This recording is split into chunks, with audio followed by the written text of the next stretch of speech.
ভাইরা আমার, প্রসিদ্ধ চার মাযহাবের চারো মাযহাবই মৌলিকভাবে সঠিক ইনশাআল্লাহ।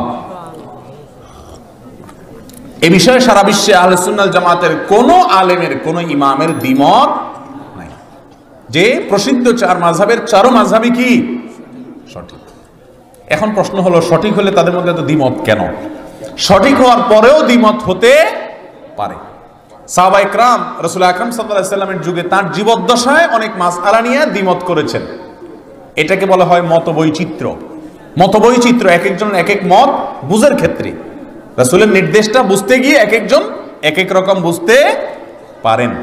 এটা অস্বাভাবিক কিচ্ছু না। বিধায় এটাকে খুব বড় করে দেখে মুসলিমদেরকে বিভক্ত করা অথবা মুসলিমদের সংশয় সৃষ্টি করা উচিত না। তবে মাযহাব মানা, কেউ যদি কোরআন হাদিসের আলোকে একা একা চলতে পারে, এত বেশি তার ইলম থাকে আলহামদুলিল্লাহ, তাহলে তার জন্য মাযহাব মানা কোনো জরুরি। কিন্তু আপনি সাধারণ মানুষ হিসাবে কোরআন হাদিসের সবকিছু যদি আপনার জানা না থাকে, কোনো না কোনো আলেমের মাধ্যমে অবশ্যই আপনি আল্লাহ এবং তার রাসূলের ফয়সালা জানতে হবে। মাযহাব আসলে ইসলামকে বিভক্ত করেনি, বরং মাযহাব ইসলামকে অনেকগুলো ভাগে ভাগ হওয়া থেকে বাঁচিয়েছে। ফলে কেমন যেন আল্লাহ তাআলার এটা একটা বিশেষ রহস্য বা কুদরত যে তিনি চারটা মাযহাবের মাধ্যমে আল্লাহ রাসূল সাল্লাল্লাহু আলাইহি ওয়াসাল্লামের পক্ষ থেকে প্রমাণিত যত ধরনের আমল হতে পারে এটা ঘুরিয়ে ফিরিয়ে সারা বিশ্বে আমল করাচ্ছেন। বুখারী শরীফের যে হাদিসগুলা লেখা হয়, এই হাদিসের পিছনে আমার থেকে ওমকে, ওমকের থেকে ওমকে, ওমকের থেকে ওমকে, এইভাবে বর্ণনা না। তো যারা বর্ণনাকারী প্রায় সবাই কোনো না কোনো মাযহাবের অনুসারী। তো যেই বুখারী শরীফের হাদিস আমরা মানতেছি, যারা বর্ণনা করছে সবাই কোনো না কোনো মাযহাব মানতেছে। তো এখন যদি বলেন মাযহাব মানা যাবে না, মাযহাব বেদাত, তাহলে বেদাতীদের থেকে হাদিস নিছেন কি? বেদাতী থেকে হাদিস নেওয়া হয়ে গেল না?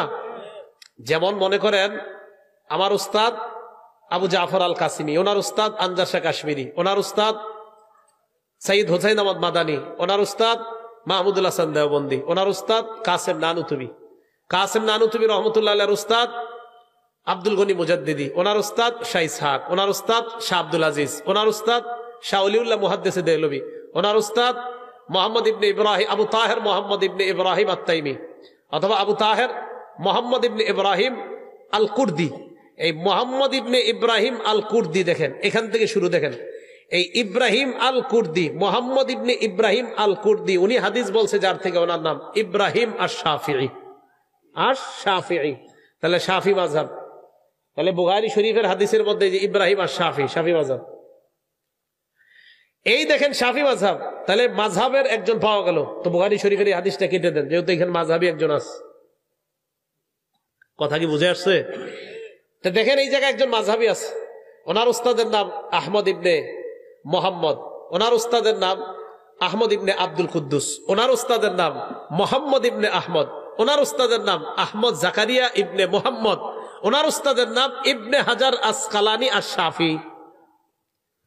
তাহলে উনিও শাফি মাযহাব, আবার উনিও শাফি মাযহাব। এখন যদি বলেন মাযহাবের কারণে যে মাযহাব মানাটা, যারা মাযহাব এটাকে যদি বেদাত বলেন, এটা নতুন কোনো ধর্ম বলেন, এটা কি সঠিক হবে না ভুল হবে? কেন ভুল হবে? যদি বলেন এটা সঠিক, তাহলে এই হাদিস কেটে দিতে হবে, কারণ এই হাদিসের বর্ণনাকারীর মধ্যে মাযহাব মানে এমন লোক আছে। কথা কি আপনাদের সহজে বুঝে আসছে? আচ্ছা, তো বুঝে থাকলে বলেন, আমরা যে হানাফি মাযহাব, এই হানাফি মাযহাব এটা কি কোনো আবিষ্কার না কোরআন সুন্নাহর সংকলন? শাফি মাযহাব কোরআন সুন্নাহর একটা সংকলন। হাম্বলি মাযহাব ইমাম আহমদ কোরআন সুন্নাহর সংকলন করেছে। মালিকি মাযহাব ইমাম মালিক কোরআন সুন্নাহর সংকলন করেছে। তো নাম হয়ে গেছে, ওনার সংকলনটার নাম হয়েছে মালিকি। ইমাম শাফির সংকলনের নাম হয়েছে শাফি। আবু হানিফার সংকলনের নাম হয়েছে হানাফি। আহমদ ইবনে হাম্বলনের সংকলনের নাম হয়েছে হাম্বলি। ইমাম বুখারীর সংকলনের নাম হয়েছে বুখারী। ইমাম মুসলিমের সংকলনের নাম হয়েছে মুসলিম। মুসলিম কোনো আবিষ্কার না, এটা হাদিসের সংকলন। বুখারী কোনো আবিষ্কার না, এটা হাদিসের সংকলন। তিরমিজি এটা কোনো নতুন আবিষ্কার না, এটা হাদিসের সংকলন। যেমনি ভাবে এইগুলা হাদিসের সংকলন, হানাফি এটা কোরআন হাদিসের একটা সংকলনের নাম, শাফি কোরআন হাদিসের একটা সংকলনের নাম, হাম্বলি কোরআন হাদিসের একটা সংকলনের নাম, মালিকি কোরআন হাদিসের একটা সংকলনের নাম। বুখারী আবিষ্কার না সংকলন? হানাফি আবিষ্কার না সংকলন? এই তো বুঝে আসছে। সহজ বিষয়, এগুলো আর কঠিন করবে না। যদি আপনার কেউ আইসা কয় তুমি বুখারী মানো না হানাফি, আপনি বলবেন আপনি আবিষ্কার মানেন না সংকলন, বাংলা কইবেন।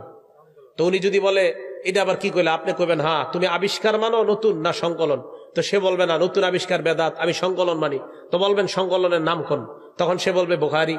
তখন আপনি বলবেন বুখারী আবিষ্কার না, তো সে বলবে না, তো কি বলবে যে সংকলন। তা আপনিও বলে দিবেন আমিও কোরআন হাদিসের একটা সংকলন মানি, এই সংকলনটার নাম হানাফি।